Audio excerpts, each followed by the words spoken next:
Well, welcome, ladies and gentlemen, to another episode of D-Ray's Garage. Today, we're going to be looking at the wheels and the brakes and doing some measurements and getting everything prepared for some new shoes that'll be showing up tomorrow. So, hang tight. Let's show you around the wheel arches, how to clean wheels, and you will be experts in, guess what? That's right, wheels, before the episode is over.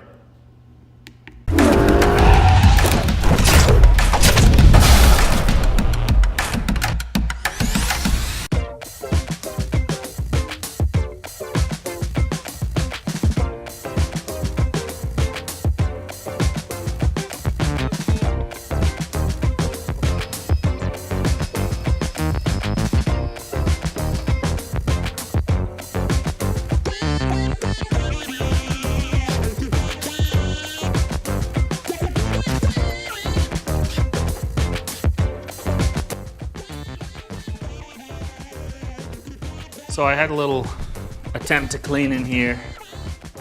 Probably not going to see very well anyway, it's so dark. But anyway, caliper looks nice. I'm going to do some measurements on those rotors here in a little while. I don't see any serious damage. And there is something of a lip there, but I'll measure it for precision. And then as far as the meat on the brake goes, I'll have to get some light in there. We can explore that shortly.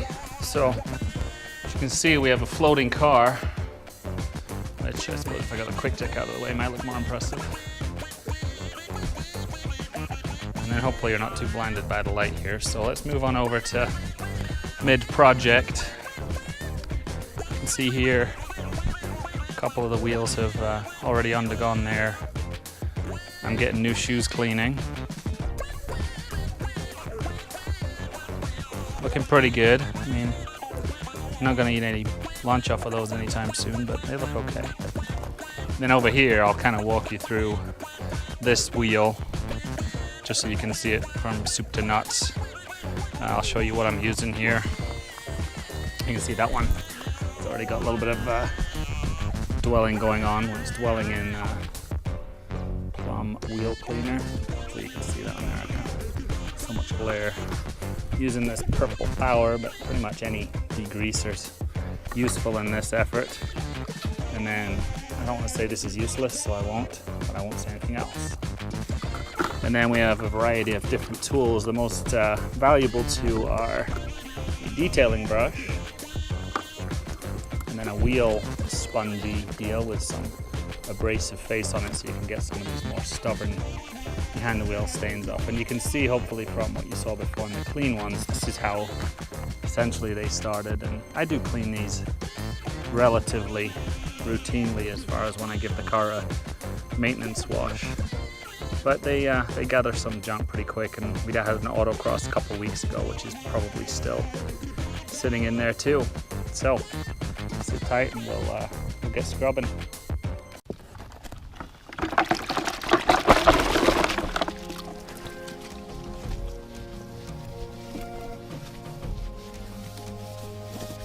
See how the barrels are coming up pretty good and quick, because for the most part they see products and some kind of brush and scrub every now and again. These inside rims a little bit more stubborn in terms of their stains, but still not giving nightmares here. So that's the easiest part. You can see these nicely glubbed on.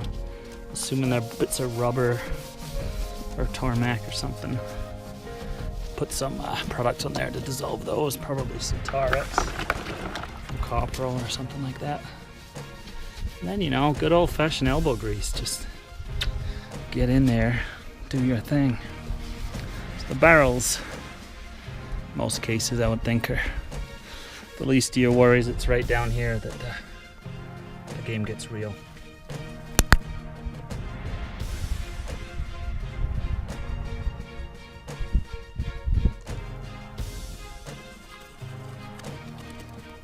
It's amazing what a detailing brush will do as far as agitating.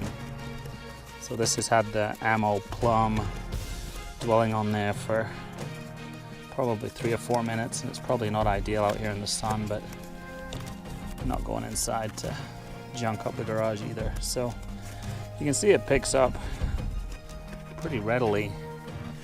Hopefully you can make out here where, you know, these letters which were once pitch black are really coming through.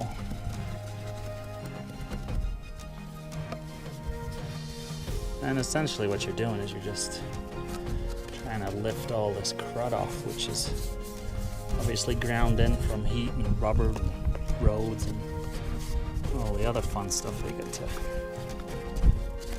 be abused by.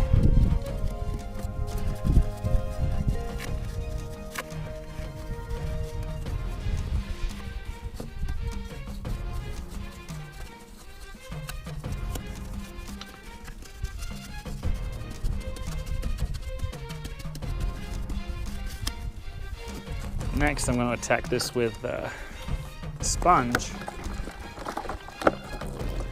which is sitting in a combination of water as well as Brute wheel soap, which is another ammo product. I've heard good things about Sonex too, but haven't had a chance to monkey with that, and kind of in the school right now of if it ain't broke, don't fix it. So hanging tight here with my buddy Larry.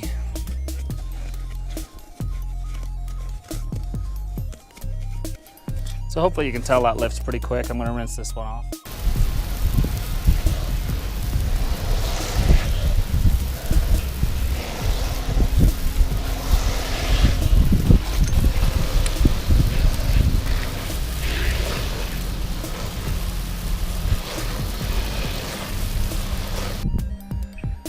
So how do you think the neighbors will feel about my new yard art here?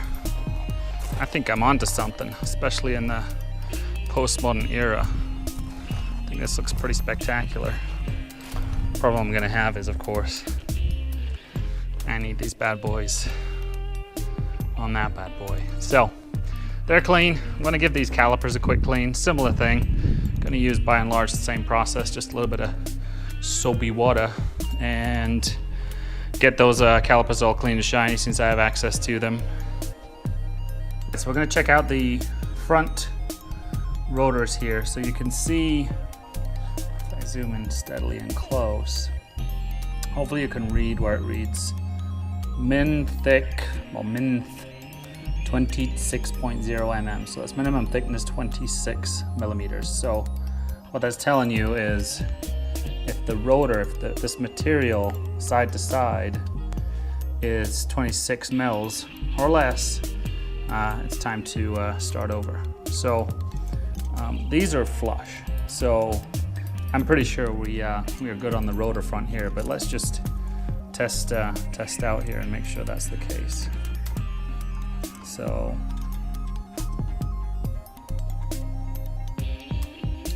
yeah, we're definitely well within tolerance. In fact, it's probably as good as new.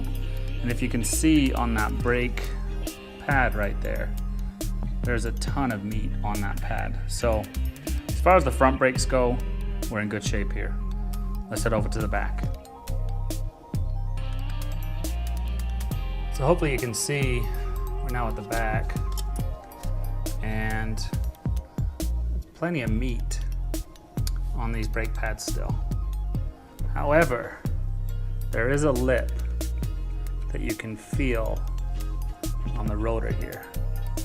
So I'm going to measure the rotor at full at the rim, at the lip, whatever that may be called. Back that back in.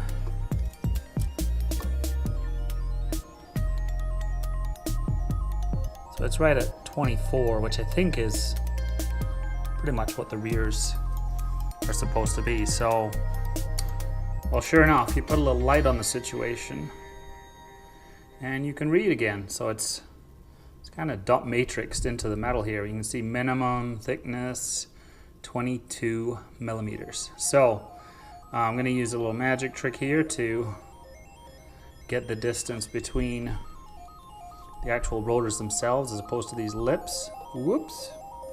As opposed to the lips. And we'll see what the magic number is. So this time, I'm gonna put some pennies in here.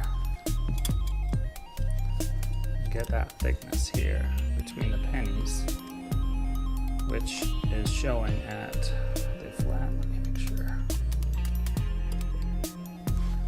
26.25. Okay, so 26.25. Oh, we just threw up.